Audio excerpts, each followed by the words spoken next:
Welcome back to my mini-series called The Swing to No Way Home, where I take a look at every theatrically released Spider-Man film up until No Way Home. Today I will be reviewing The Amazing Spider-Man. The Amazing Spider-Man, the middle child of the Spider-Man series. The Amazing Spider-Man is not amazing, it's just decent. There's some amazing parts, there's some good parts, and there's some bad parts. I'll tell you one amazing part right now. This movie introduced me to my celebrity crush, Emma Stone.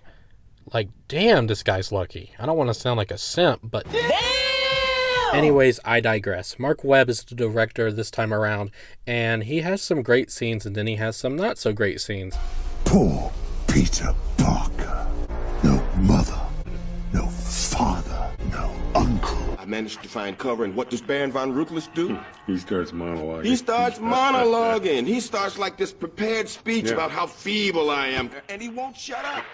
I should review this movie sometime. It makes me think maybe they chose him to be director because his last name is Webb. I think Mark Webb is more of a romance director than an action superhero movie director, because every scene with Andrew and Emma shines, but I'll talk more about that when we get to the sequel. I'm not a huge fan of Andrew's Peter Parker, but I am a fan of his Spider-Man because of his comedic timing and setups. And he actually says jokes with enthusiasm, unlike Toby.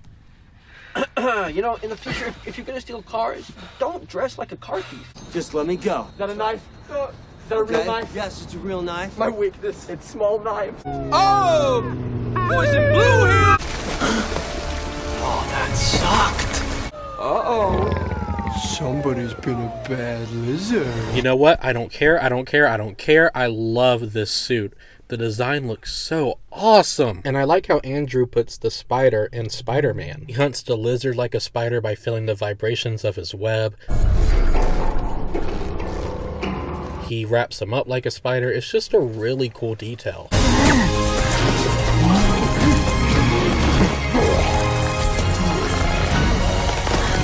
Did I mention how cool the suit looks? But when it comes to pacing, this movie falls on its face.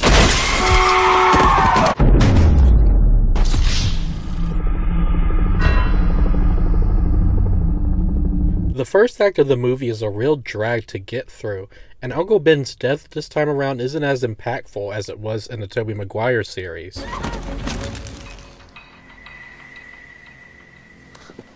I hate to say it, it's sad, but that's on you, dude. In all seriousness, Andrew's acting is a saving grace to this film series, and it's really underrated. Sure, it may not be Sam Raimi's Spider-Man, or even the MCU Spider-Man, but just because this is the weakest of all the franchises doesn't mean they are bad movies. Okay, let me rephrase that. It doesn't mean that the first Amazing Spider-Man is a bad movie just because it's weaker than Tom Holland and Tobey Maguire's Spider-Man movies. This movie isn't anything amazing, but it is a solid Spider-Man film. Also, this is the best web swinging in any of the Spider-Man movies. I don't care, that's my opinion.